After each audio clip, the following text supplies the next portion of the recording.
அவங்க என்ன எட்டி உதைச்சது இன்னும் எனக்கு வலிக்குது காமாட்சி.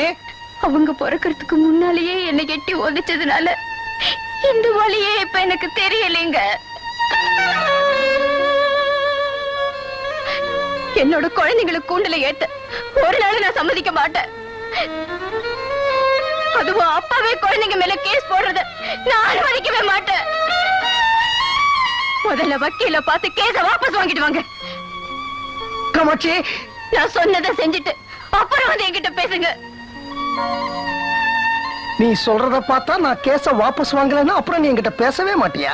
பேச மாட்டேன், பார்க்க மாட்டேன், நீங்க என்ன பார்க்கறதுக்கு அனுமதிக்கவும் மாட்டேன்.